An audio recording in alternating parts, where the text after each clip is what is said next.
Саламатсыздарбы? Кезектеги маанилүү маегибиздин коногу укук коргоочу Рита Карасартова. Биз менен болуңуздар.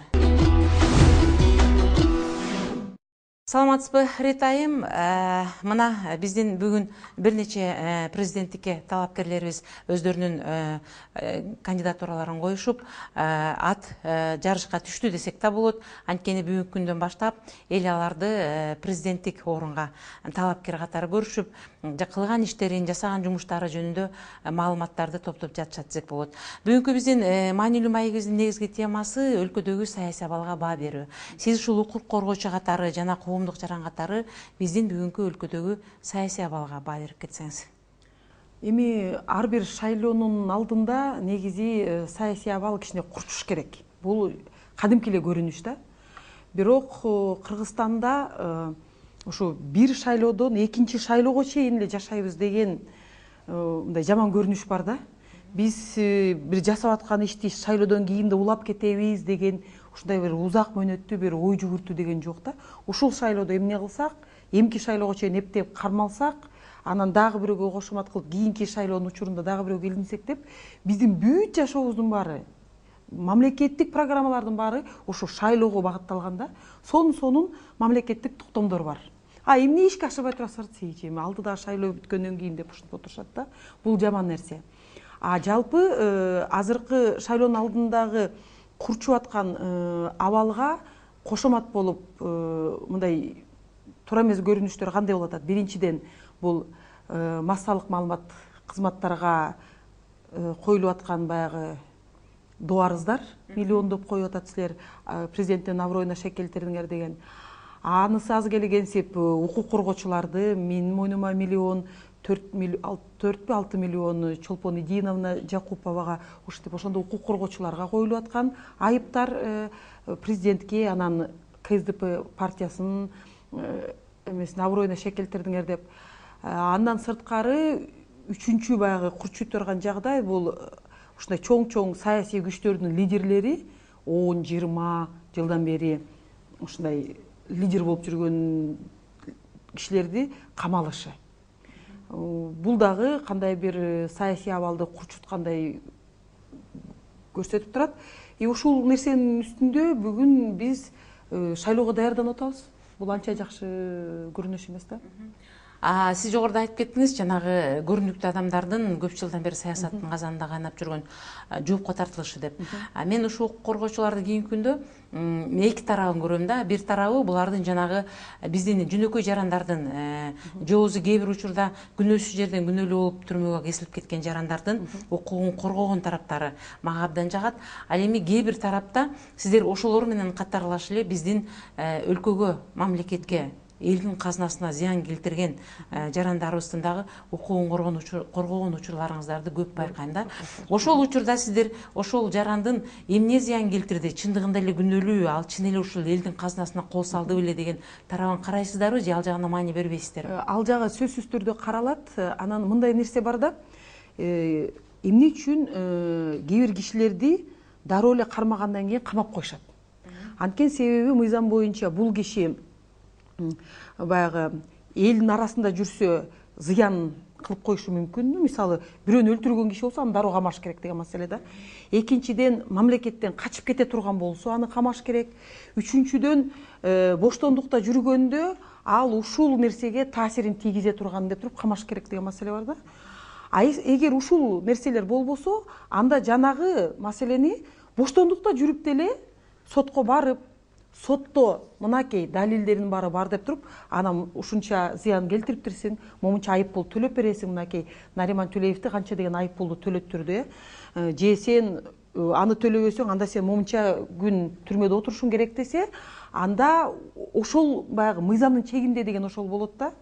Ошон үчүн биз баягы Нариман Тюлеевди деле камаганда биз айтканбыз, Нариман Тюлеев анан анын туугандары деп эле жазып коюп, бүт туугандарынын баарын, мүлкүнүн баарын шыпырып алган, бул мыйзамга жатпайт. Кайсы туугандары, эмне үчүн атасына, баласына атасы жооп берип, анан анын келини, баласы деп ушинтип чыкканбыз да. Биз баягы мыйзамды алабыз дагы, ошол мыйзамды кайсы айып коюлуп аткан киши болбосун дагы мынтип ченебиз. Эгер сыртка чыгып кандай бир саясий кысым болуп аткан түрдө биз айтып чыгабыз да, эми бул кишини киши өлтүргүч менен теңеп, таптакыр эле ушинтип келип кармап кеткендин ордуна мисалы Текебаевди айтып кете турган болсок, ал Европадан учуп келди да, качып кете турган ою бар болсо, ал келбей деле коймок да.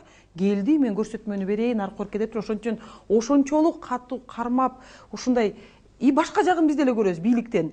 Баягы Крим авторитеттерди деген жөн эле чечим чыгаруу менен бир айдан кийин ал ишине кирет да, күчүнө кирет чечим. Ошол бир айды күтпөй туруп эле бүгүнкү саат 5-те чечим чыкса, аны кызыл мындай эме салып берип эле самолетко отуруп ийгендерин көрүп атабыз. Ошондо баягы Крим чөйрөдөгү кишилерге ошондой мамиле жасап, Кыргызстандын ушунча жылдагы жүргөн өзүбүздүн кишилерибизге башкача мамиле жасай турган болсок, негизи бул баягы мыйзамдуулуктун эле чеги да. Тиги жакта мыйзам ишине киргенде жасаш керек болчу. Бул жерде депутат болуп туруп, кандай бир эмес болуп турганда, ооба жөлү себептер болсо элдерге көрсөтүп, мынакей, момундай болгон кылган, момундай болгон далилдери бар деп туруп, аны да соттосо, биз ошондо баарыбыз бир мыйзамдын ичинде тең болуп туруп кете бермекпиз да. Жанагы жөнөкөй адамдарды бир тоогурдап алып, дагы бир нерсе болгондо отургузуп койгон, ал дагы жанагы миллиондоп урдагаңдарга караганда, ал дагы мындай адилеттүүлүк эмес да. Ошон үчүн бүгүнкү күндө алардыкы мындай жеңил. Тоогурдадымы давай, тооктун бир тооктун ордуна 100 тооктун акчасын штраф төлөп бересиң деп туруп, кысып, камабай эле чыгарып ийсе, ал кийин ойлонот. Мен эмне кылам, урдап, биякта айып пул төлөтүп аткандан кийин деп. Ошон үчүн ар бир кылмыштын өзүнүн жазасы болуп, ошол жазасы дагы аны кийинкиге мындай сабак катары өткөндөй болуш керек да. Мен кийин ушундай жолго түшпөйм депчи. Мындан келди укук коргоочулар ошо мыйзамдын бузулуп жаткандыгына абдан тыйсызданып жатыпсыздар.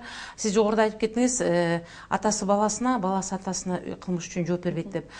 Бул мыйзамды бекиткен жана иштеп чыккан Өмүрбек Текебаев өзү эле. Бул жөнүндө экөөбүз да бир маек куруп жатканда мен айттым эле. Бирок ошол киши өзү эл өкүлү болуп турган учурда камалган биздин бир топ саясатчылардын укугун коргоп, же болбосо ошол мыйзамдын автору катары ал киши эч качан чыгып сүйлөгөн эмес. Ал баласы үчүн жооп бербеш керек, ал атасы үчүн жооп бербеш керек деп. Ошол эле сиз жогоруда айтып кеткен Түлеев соттолуп жатканда дагы ал киши өз мыйзамын өзү коргогон эмес. Ушул биздин мыйзамды жазып чыгарып, жогорку кеңештен бекиттирип коюп, андан кийин өздөрүнүн отурган креслосуна же болбосо депутаттык ордуна ошо бир жылуу жумшак отуруп алып тургусу келбей, ошо өздөрү жазган мыйзамды коргобой жаткан биздин саясатчылар жөнүндө эмне айтып өтө аласыз? Бул биздин чоң көйгөй да. Анткени элдер ойлойт, мен ушул жерге келгенден кийин мен өмүр бою ушул жерде калам. Ушул мыйзамды мен азыр жазып алсам, бул мага карата эле жакшы иштейт деп туруп, азыр биз көрүп атабыз, күндө эле бир мыйзамдарга толуктоо, бир тамгаларын өзгөртүү эле мындай жалпы концепциясы жок. Анан биз ошо мынткенге болбойт, тигинкенге болбойт деп отуруп, бир мыйзамдар башкасына бири-бирине каршы келип атып, бүгүнкү күндө мыйзамдуулуктун баркы кетти. Эл түшүнүп жетишпейт атат. Эл түшүнүп жетишпегенден да эл көрүп турат. Жана элдин немесинде элек жок деген ошо да, эл бүт баарын өзү уже кимиси кандай экенин көрүп турат да. Анан ошол жерден мыйзамдарды өзүлөрү жазып алып туруп, анан өзүлөрү ошол өзүнүн мыйзамына түшүп калгандан кийин кантип чыгып кетсем болот деген иштерин, бул эң баягы мыйзамсыздыктын чокусуна жетип калган бүгүн биз болуп атабыз да. Биз бүгүн мыйзамдуулукту да сыйлабайбыз. Конституцияга жазып койгон 10 жылдын ичинде тийбейбиз деп өзүлөрү өлгөн балдардын үстүнөн моундай ант берип аткандарын дагы кармабаган бул биздин өкмөт болуп туруп, кайра эле өзүлөрү жазган конституцияны кайра өзгөртүп, мынакей эл чечпедиби деп койгон бүгүн көрүп атабыз да. Ошон үчүн эң негизгиси бүгүн биз баарыбыз тең укуктуу болгумуз келсе, анда биз мыйзамдуу өлкөгө аттанышыбыз керек да. Аны сен мыйзамдуу болгун дегенден эмес, мен өзүмдүн жеримде мыйзамдуулукка барып атамбы, мен мыйзамды бузбай элеминби, туура эмес мыйзам болсо да ошону мен жашап, бул туура эмес экен, кел эле ушуну өзгөртөлүк, момундай укуктар тебеленип атат дегенге өтө турган болсок, биз өнүккөнгө толук мүмкүнчүлүк бар. Но мыйзам бирөөгө иштесе, бирөөгө иштебей кое турган болсо, анда эчтеке оңолбойт. Сөзүңүзгө аралжый ошол укук коргоо маселеси боюнча да. Вот мисалы үчүн мен ушу укук коргоочулар дегенде, алар биздин Кыргызстандагы укук коргоочулар жалпы кыргыз элинин, ал кедейби, байбы, жөнөкөй адамбы, биздин жаран болгондон кийин оор оруспу, кыргызбы, өзбекпи эчтекесине карабай алардын укугун коргоо керек дегенди түшүнөм. Бирок ага карабастан сиз да жогоруда айтып атасыз, Түлеевдин укугу корголгон жок, Текебаевдин укугу корголгон жок деп. Текебаев, Түлеев сыяктуу биздин түрмөдө биздин бүгүнкү күндө укуктан жабыркаган жарандарыбыз абдан көп да. Эмне үчүн биздин укук коргоочулар Ташматтын, Эшпаттын же болбосо Кочкорбайдын укугу корголбой атат деп бир жөнөкөй дыйкандын же болбосо бир тракторчунун укугу жөнүндө сөз кылбайт. Мен ар бир укук коргоочунун оозунан угам, алар сөз жок эле биздин мындай колунда бар бай же болбосо белгилүү чиновниктердин укугун коргойт. Бул боюнча бүгүнкү күндө биз мына бир 2 жума болуп калды, ушундай пресс-конференция бергенбиз. Чындыгын айтайын, пресс-конференцияны өзүмдүн андай планыбызда деле жок болчу, мындай проектте деле акчабыз жок болчу. Өзүмдүн чөнтөгүмөн чыгарып бергенге туура келдим да. Мына азыркы күндө жанагы ушундай бир эле кагаз болуп ичинде арабча бир нерсе жазылса, экстремисттик баракчаны сен өзүңдө кармап жүргөнсүң деп туруп, аябай көп балдар ушу экстремисттик материалды кармаган деген менен кесилип атат да. Жок жерден. Анан биз айтып ошонун баарын изилдеп чыксак, бул 2010-жылы кетирилген катанын негизинде болуп атат.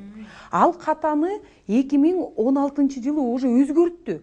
Но өзгөртүлгөн мыйзам ишине 19-жылы кирет деген үчүн. Анан биз айтып атабыз, катасын өзгөрткөндөн кийин азыр сотко берип атабыз Конституциялык палатада. Тетиги жерде өзгөрткөн норманы жокко чыгарып сал, бизде 250 киши ошол берене боюнча жөнөкөй эле кыргыздын жараны көбүнчөсү ошо баягы дин жагында жүрүп, арабча жазылган кагаздар менен кетип аткандарын көрүп атабыз деп туруп, пресс-конференция бергенге туура келди.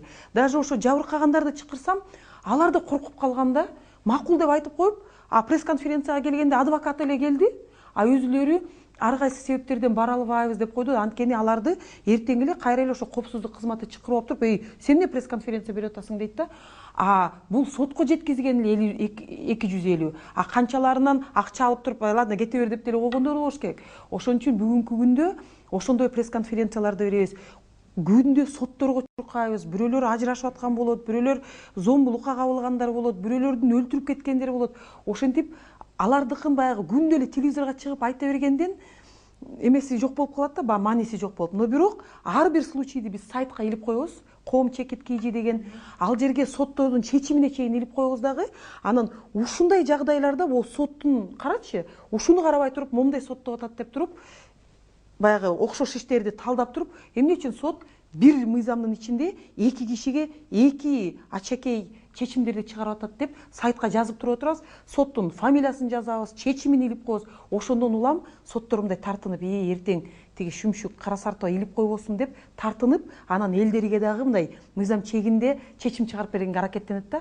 Ошентип анан кара сартоого барсаң, ал сотторго аябай таасири тиет деп коет. Чындыгын айтканда, мен барып мынтип таасирин тийгизбейм. Ал баягы ачык айкындуулук менен эле да илип коебуз, момундай болуп атат депчи. Чындыкты айтып коебуз, мыйзам мынтип иштеп атат.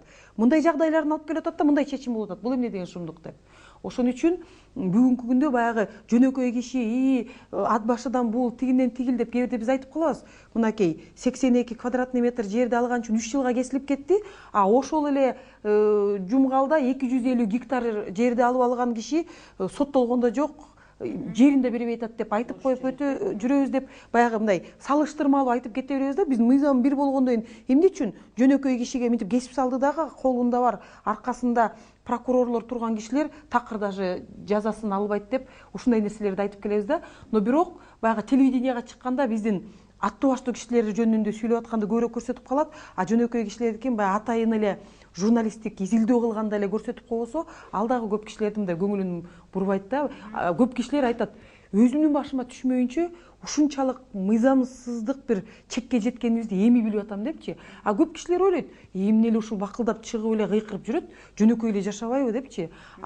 Биздин баягы уюмга көп кишилер келип алып өзүнүн жашоо турмушун айтып берсе, мындай болушу мүмкүн эмес дейбиз да. Чечимди чыгарып берсе, чын эле ошондой болуп калганды көрөбүз да. Сиз мына жогоруда дагы деле ошол жөнөкөй жарандар жөнүндө сөз болуп жатат. Мен Азиза Абдрасулованы билем, ал эже бир нече ошо жөнөкөй бир карапайым элдерге жардам берип, ошол мыйзамды аягына чейин чыгарып, түрмөдөн чыгарган учурлары болду, же болбосо ошол түрмөгө жеткирип алып калган учурлары болду. Сиздин ушул практикаңызда укук коргоочулук, сиз бир жөнөкөй карапайым жардамга, адамга, муктаж болгон адамга жардам берген учурларыңызды айтып өтө аласызбы? Бир бала 17 жашында бирөөгө 500 сом карыз берип, анан жолдон өтүп коюптур да, 500 сомду качан бересиң, бербесең өлтүрөм деп коебу. Тиги бала жоголуп кетет. жоголуп кеткен эле дароо биз укканбыз ушул өлтүрөм деп аткан депчи. 500 сомго ким өлтүрсүн? Ошол бала 6 жыл СИЗОдо отурду да. Далили да жок. Жөн эле баягы кичине мындай зордук зомбулукка да кабылган. Элестеткиле 17 жашта жогорку окуу жайга окуп бир нерсеге тапшырам деген учурда отуруп калып, бир кулагы да укпай калган, баягы кичине төпөш деген ошондой 23 жашында атасы келип байкоо жүргүзүп бергилечи, же өлтүрдү деп далили жок, же бошотуп коюшпайт, уже 6 жылдын 23-кө чыгып баратат деп. Анан 3 эле жолубу 2 эле жолу бардык да, анан жаздык.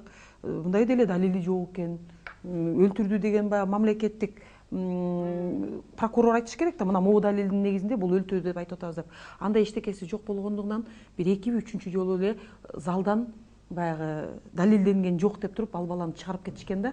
Биз келгиле ушул милициялар силер үчүн туура эмес нерсени баштаган турбайбы деп сотко бербейсиздер десе, ошол кезде атасы жок, мен баламды чыгарып кеткениме ыраазымын деп эле кайра нарынга кетип калганда, кийин телевидениядан кайра чыгып жүрдү. Биз ушуну жок дегенде мамлекет компенсациясын төлөп берсен, окубай калды, кулагы укпай калды, ушундай болгон өзүнүн мындай жаш кезинде 6 жылда эмне деген шумдук депчи.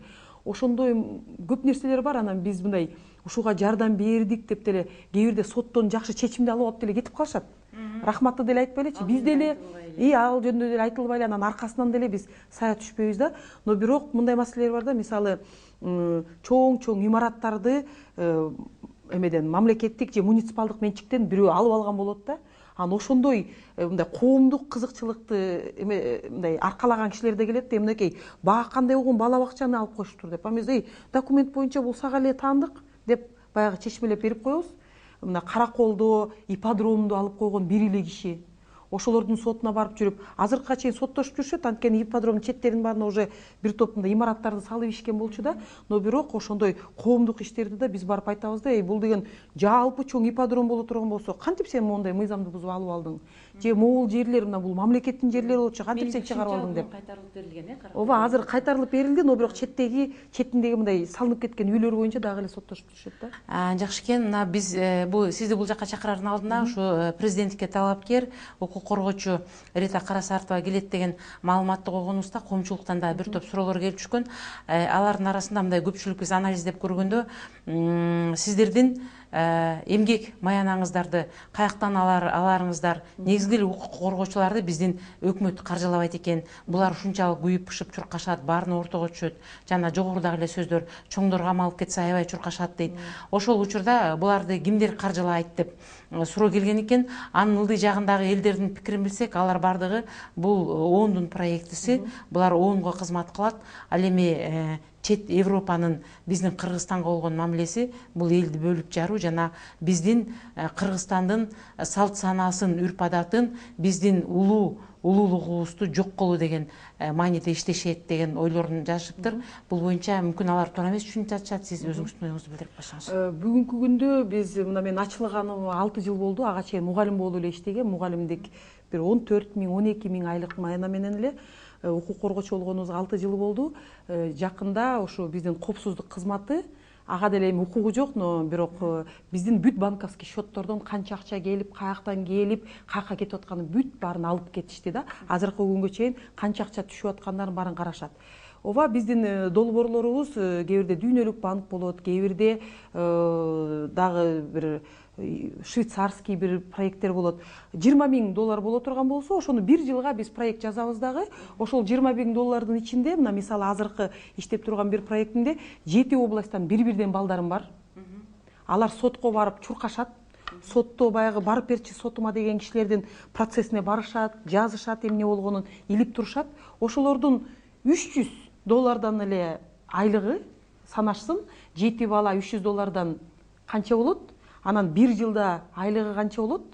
Анан ичинде кичине кагазга, кичине баягы тиги интернеттерге болгон акча менен жанагы 20 000 доллар эле бир жылда чыгып калат да. Ошондо кайра эле Кыргызстандын эле 7 баласы жумуш менен камсыздалган болот дагы.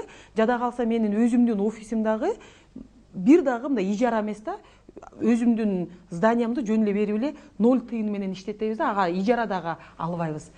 Ошол ондор эмне үчүн алар деген биздин жарандар жумуш менен болуп, анан жана биздин жарандардын укугу корголуш керек деген нерсеге алар кызыктар. Жана бизде айтылып калат го, бекер сыр деген капканда эле болот деп. Анан кийин алар эмне үчүн биздин улуттун биздин улутка деле эмес, бул жалпы Кыргызстан болобу, Россия болобу, Казакстан болобу, бүт мамлекеттер ушундай бейөкмөт уюмдар ошентип издешет.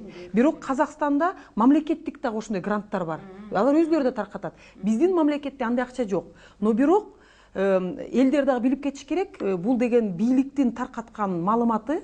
Булар деген оондон ушундай аябай көп акча алышат. Эгер биз миллион деген акчаны ала турган болсок, давно эле бизди коопсуздук кызматы келип минтмек. Азыр бизди деген теңшерип атышат да. Теңшерсе бир жылда $20,000 экен, ашып кетсе $25,000 экен. Бул эмне эле карасарта кырып атат деп азыр өзлөрү таң калып атса керек. Анткени ошондо дагы жанагы иштеп жүргөн балдарымдын $300 баары толук чөнтөгүнө тийбейт. Анын саалык палыктарын баарын деметкенден кийин 12-13 эле миң сом болуп калат да. Но мен айтам, силер укук коргоо жаатына келгенден кийин силер бизнесмен эмессиңер байып кете тургандай. Биз элге жардам беребиз деп келдик. 1-2 жыл тажрыйба топтойсуңар, андан кийин жакшы жумушка кетип каласыңар деп. Мына менин бир баламды Совет обороныга алып кеткен, ал аналитиканы жакшы сайт. Экинчиси дагы бир жака, бирөөсү адвокат болуп кетет. Анткени себеби мындай айлык майнага биз жашай албайбыз деп туруп, но тажрыйба топтогондон кийин кете беришет. Ошон үчүн студент балдарды ала берем. Но бирок элге айтып кете турган мындай нерсе бар да. Мисалы биз $20,000, $25,000 проект жазып, чуркап, ушуну утуп алсам экен деп тырышсак, мамлекет мынакей азыр Таза коом деген проект өткөзөм деп туруп, $400 миллион деп сүйлөшөт. Россиядан алса, мына бая күнү эле айтышты, 240 миллион карызын жаптык деп. А Кыргызстанга эмне болуп Кыргызстан карыз болду?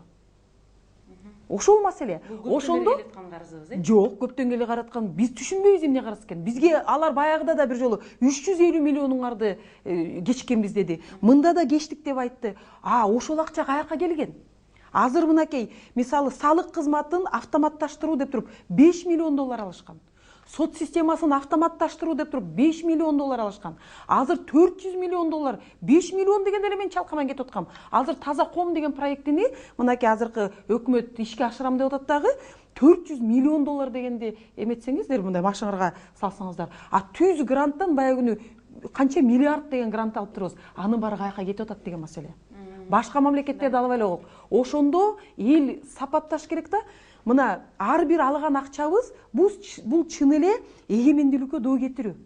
Мына биздин ажообуз Россияга барды, ооба молодец, карызыбызды кечтирди.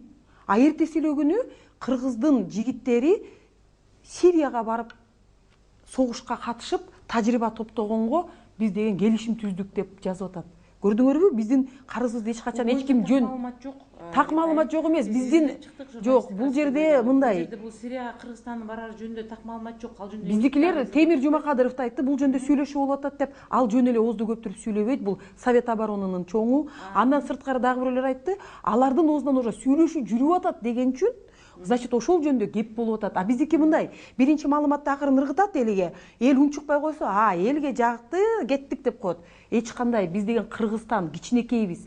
Биздин мындай аскерлик күчтөрүбүз жок. Биз бирөөнүн согушуна барып киргизип алсак, алар кийин бизге булар келип атабы деп туруп анан кичинекей эле бомбаны ыргытса, анан биз ошондо эметебиз. Биз өзүбүздүн дүйнөлүк деңгээлдеги ордубузду баары менен тең, анан мындай согуш эмес, мындай тынчтык мамиле менен өтүшүбүз керек да. Ошон үчүн алган акчанын аркасында чын эле эгемен жоготуу деген бар.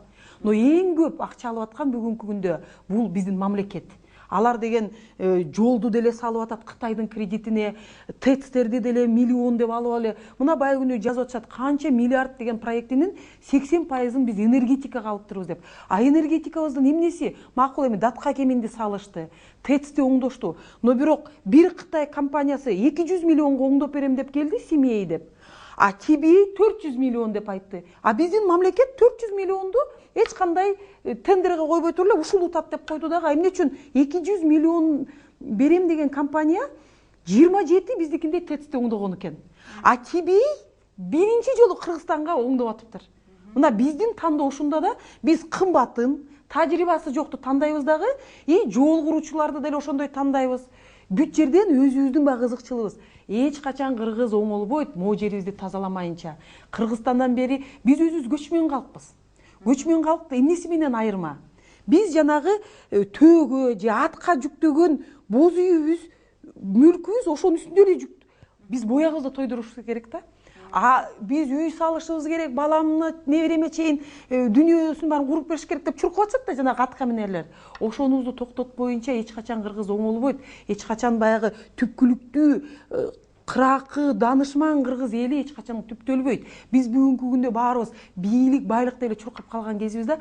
Ошон үчүн биз азыр кайра өзүбүздүн илгерки ыкмаларга курултай кандай болчу эле. Эмне үчүн эң мыкты кишилер келип туруп ушундай бир ордо кеңешке топтолуп туруп мындай маанилүү маселелерди чечиш керек деп туруп, ошолордун баарын кайра чоң аталарыбыздан издеп чыгып, же эмне үчүн 7 атага чейин билиш керек деген нерсе болуп. Жаман ишке баралчу эмес да. Анткени 7 тукумуңа чейин айтып жүрмөк, же кийинки 7 атаңа чейин жаман баланчанын тукуму ушундай ишке барыптыр деп айтат деп, биздикилер жаман ишке барчу эмес. Ошону менен 7 атасы. Ошон үчүн кыргызга таандык сонун ыкмалар бар. Эгер ошолордун баарын биз ишке ашыра турган болсок, өнүгө турган башка мамлекеттер келип биздин ыкмаларды кантип иштетип атат деген тарката турган мамлекеттерге киребиз да. Ошон үчүн баягы акчаны Америкадан алат деген бул эме да, бул да бизди бөлүп жара турган бир ыкма. Мамлекетте болгон акчаны миллиарддап эч ким бизди ала элек. Коркунучу ошондо да, келди акча, каяка кеткенин биз сурап турушубуз керек. Эл сурамайынча бийлик эч качан өзү келип, мына мамлекет элим сага мындай маалымат деп эч качан айтпайт. Биз талап кылып турушубуз керек. Мынча миллион келиптир гана. Бакиевдин учурунда Сарина ача коюп 2 миллиардка жакын акча алабыз деген. 2 миллиардка жетишкен жок, но 300 миллионун алып калышкан. Кайсы жерге кетирдиң? Тигил акча каяка кетти? Бунун эмне үчүн тыянагы чыккан жок деп турсак, биз өнүгө турган мамлекетпиз. Бизде толтура демилгелер бар, жаштар бар, тили билген, акыл эстүү, данышман аталарыбыз бар, апаларыбыз бар. Ошолордун баарын ортого салып алып туруп, бүгүн кооптуу заман. Эмне кылабыз? Кичинекей мамлекетибизди эмне кылсак алдыга жылабыз се? Биз улуттун баалуулугун сактап калышыбыз керек. Элдин деген ошол ондун артынан кызмат кылган укук коргоочулар бул биздин улуттун баалуулугун жок кылып жатат дегенге карабай, сиздин азыркы сүйлөгөнүңүзгө караганда биз ошол улуттун баалуулуктары менен, салт сана үрп адатыбыз менен мамлекеттүүлүктү жана элдин ынтымагын сактап калсак болот деген ойдо экенсиз. Маегиңизге чоң рахмат, ишиңизге ийгилик. Мына бүгүн биздин кандидаттардын арасынан саналуу эле аялдардын көрүп жатабыз төбөсүн. Ишиңизге ийгилик. Мүмкүн чындыгында эле биз ушундай сиздей укук коргоочулар биздин жарандардын ар биринин укугун калыстык менен, чынчылдык менен коргоп турса, биздин өлкөнүн өнүшү да жакшы болот. Мындан ары дагы оюңуз болсо, келип ортого салып биз менен маектешип туруңуз. Чоң рахмат маегиңизге. Ушуну менен маанилүү маегибиз соңуна чыкты. Сиздерге укук коргоочу Рита Карасартова маек куруп берди. Сиздер менен Үмүт Муканбетова болду. Кайрадан кездешкенче саламатта болуңуздар.